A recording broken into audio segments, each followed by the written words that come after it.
गर्मी बहुत है ना,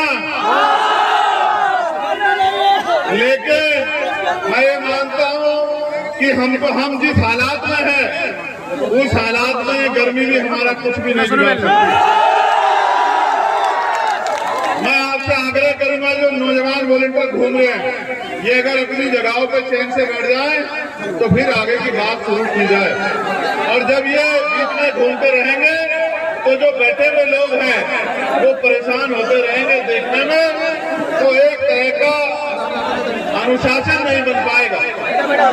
मैं आपकी भावनाओं का सम्मान करता हूँ कि ये गर्मी भी आपके जोश को रोक नहीं पा रही है, और मैंने तो आपका जोश कैमूर के जहाँ लोग ठहरे हुए थे उस भवन से लेके सड़क पर और यहाँ इस मिट्टी में तमाम जगह आपका जो है जोश देखा। मैं तो आपका धन्यवाद देता हूँ कि आप लोग इतना प्यार करते हैं, लेकिन मुझे भी आपसे बहुत कुछ कहना, और जब तक मैं आपसे नहीं कहूँगा और जब तक आप उस बात पर पहरा नहीं देंगे तब तक आपकी जिंदगी में कोई जो है बदलाव नहीं हो सकता।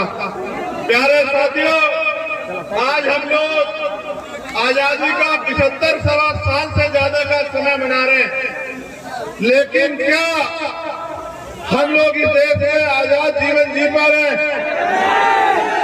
क्या हमें रोटी कपड़ा मकान मिल पा रहा है? क्या हमें पीने के लिए साफ पानी, सर ढकने के लिए पक्की छत, पहनने के लिए अच्छे कपड़े और खाने के लिए अच्छा भोजन मिल पा रहा है?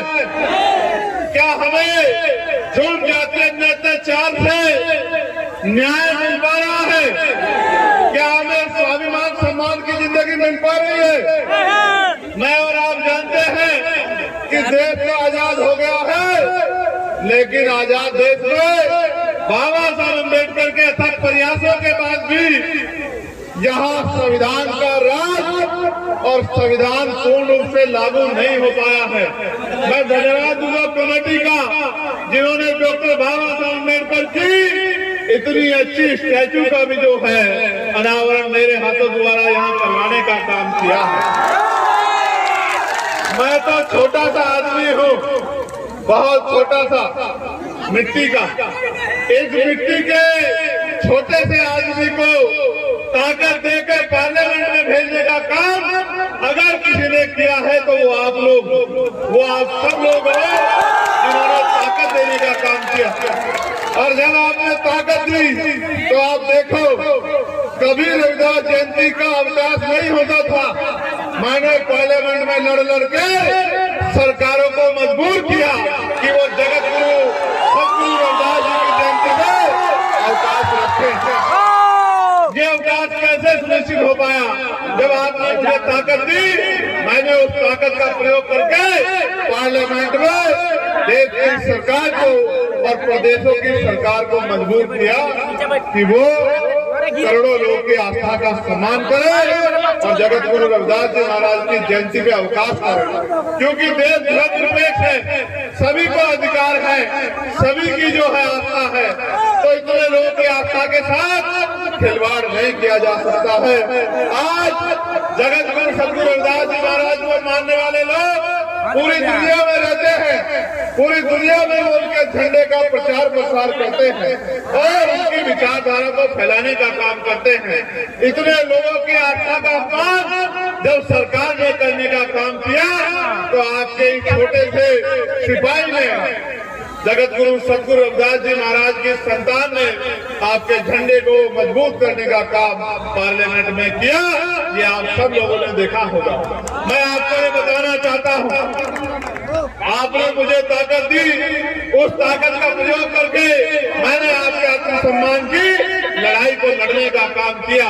लेकिन आज जब मैं बिहार में हूँ और मैं जब निकल के आ रहा था तो मैंने आपके घर देखे, आपके कपड़े देखे, आपके साधन देखे और कहीं ना कहीं मैंने ये भी महसूस किया कि आपके चेहरे पे उम्मीद तो है, आपके चेहरे पे आशा की किरण तो है, लेकिन आपके चेहरे के साथ साथ आपके मन में ये चिंता भी है कि वो दिन कब आएगा जब हमें भी इस देश में बराबर के अधिकार, सम्मान और इज्जत की जिंदगी मिलने का काम होगा।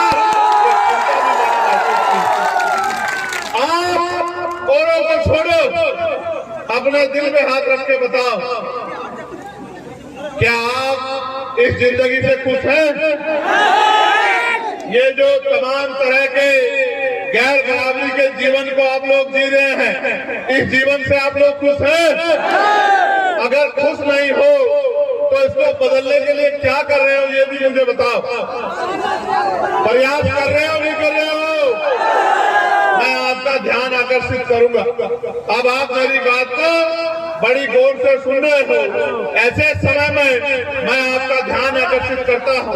आपने वहां से यहाँ तक देखा कि सड़क के क्या हाल है? देखा है, नहीं देखा? क्या ये कच्ची रोड पक्की होनी चाहिए थी, पक्की होनी चाहिए थी? ये रोड पक्की क्यों नहीं है आपको पता है?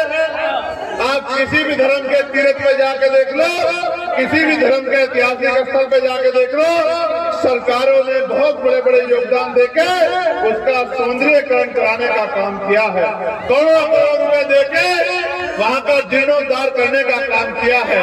और यहाँ आपकी लाखों की आबादी है, आपके ऐतिहासिक स्थल का जीर्णोद्धार तो छोड़ो, एक पक्का रास्ता भी बनाने का काम नहीं किया। ये तो जब इनको सूचना मिली कि मैं आ रहा हूँ तो इन्होंने एक अच्छी पक्की सड़क जो है 3-4 दिन में निर्माण की है।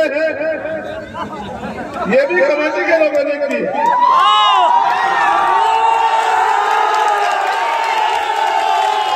कमेटी के लोगों के दृढ़ संकल्प को तो मैं जानता कि कमेटी के लोग तो ये काम कर सकते हैं, क्योंकि वो मुझसे प्यार करते हैं और वो अपने कार्यक्रम को आयोजित करना जानते हैं।